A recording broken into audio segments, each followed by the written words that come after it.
സല്ലല്ലാഹു അലൈഹി വസല്ലം അവസാനം പറഞ്ഞത് റമദാനിൽ നോമ്പ് നോൽക്കുന്നവരാണ്. അതിപ്പോൾ റമദാനിൽ അല്ലാതെ കഴിയൂലല്ലോ. റമദാനിൽ മാത്രം സാധിക്കുന്ന ഒരു കാര്യമാണ് റമദാനിൽ നോമ്പ് നോൽക്കുക എന്നുള്ളത്. റമദാനിൽ നോമ്പ് നോൽക്കുന്ന ആ കൂലി റമദാനിലെ നോമ്പ് ഖളാ വീട്ടുമ്പോഴും കിട്ടൂല. നോമ്പ് ഖളാ വീടും, പക്ഷെ റമദാനിൽ നോൽക്കുന്ന കൂലി കിട്ടൂലല്ലോ.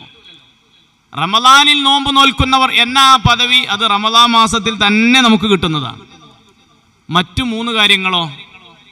മൂന്ന് കാര്യങ്ങൾ എപ്പോഴും നമുക്ക് കിട്ടാം, എപ്പോഴും നമുക്ക് ചെയ്യാം.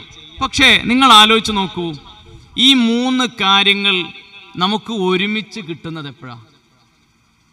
ഈ 4 കാര്യങ്ങൾ ഒരുമിച്ച് കിട്ടുന്നത് എപ്പോഴാണ്? നമ്മളേറെ ഖുർആൻ ഓതാൻ സമയം കണ്ടെത്തിയപ്പോഴാണ്? നിങ്ങളൊന്ന് പറയും. റമദാൻ അല്ലാത്തപ്പോൾ നമ്മളിങ്ങനെ ഇരുന്ന് ഖുർആൻ ഓതാൻ തയ്യാറാവുമോ?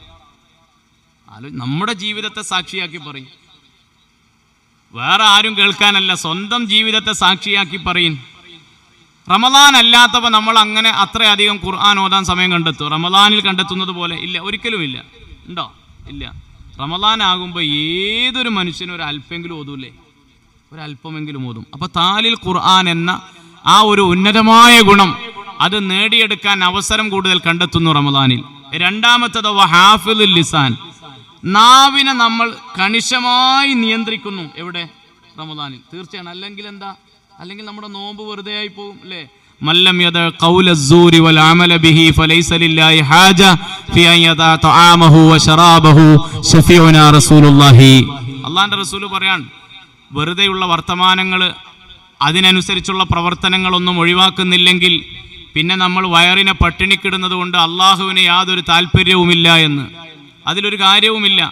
നമ്മളിങ്ങനെ വർത്തമാനം പറഞ്ഞുകൊണ്ടേയിരിക്കുകയാണ്. രാവിലെ ഓണാക്കിയ റേഡിയോ പിന്നെ നോമ്പ് തുറക്കുമ്പോഴാണ് പൂട്ടിവെക്കുന്നതെങ്കിൽ ആ നോമ്പ് കൊണ്ട് ഒരു കാര്യം ഉണ്ടാവില്ല, ഒരു പ്രയോജനം ഉണ്ടാവില്ല. അള്ളാഹ്ക്ക് ആ നോമ്പ് വേണ്ടെന്ന് മുഹമ്മദ് മുസ്തഫ സല്ലല്ലാഹു അലൈഹി വസല്ലം. അപ്പം നിർബന്ധ ബുദ്ധിയോടെ നോമ്പ് നഷ്ടപ്പെടരുത്, റമദാൻ നമുക്ക് നഷ്ടമാകരുത് എന്ന നിയ്യത്തോടുകൂടി നാം നാവിനെ നിയന്ത്രിക്കാൻ ശ്രമിക്കും റമദാനിൽ. രണ്ടാമത്തെ ഗുണവും റമദാനിൽ നമുക്ക് നേടിയെടുക്കാൻ അവസരമുണ്ട്. മൂന്നാമത്തതോ മുതഇമിൽ ജിആൻ, വിശന്നവർക്ക് ഭക്ഷണം കൊടുക്കുക എന്നുള്ളത് ഇന്ന് റമദാനിലല്ലാത്തപ്പോൾ നടക്കുമോ? നിങ്ങളൊന്ന് ആലോചിച്ച് നോക്കാണ്.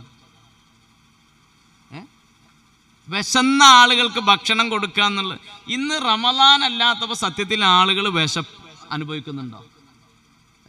വിശന്നിട്ട് ഭക്ഷണം കഴിക്കുക എന്നുള്ളൊരു രീതി നമ്മുടെ ജീവിതത്തിൽ ഉണ്ടോ? ഇല്ല. ഒരു യാന്ത്രികത പോലെ, നിശ്ചയിക്കപ്പെട്ട ഒരു ആചാരം പോലെ ഇങ്ങനെ ദിവസം 3 തവണ ഭക്ഷണം കഴിക്കുന്നു, ചായ കുടിക്കുന്നു, വെള്ളം കുടിക്കുന്നു എന്നതല്ലാതെ വിശന്നിട്ട് ഭക്ഷണം കഴിക്കാവുന്ന രീതി നമ്മുടെ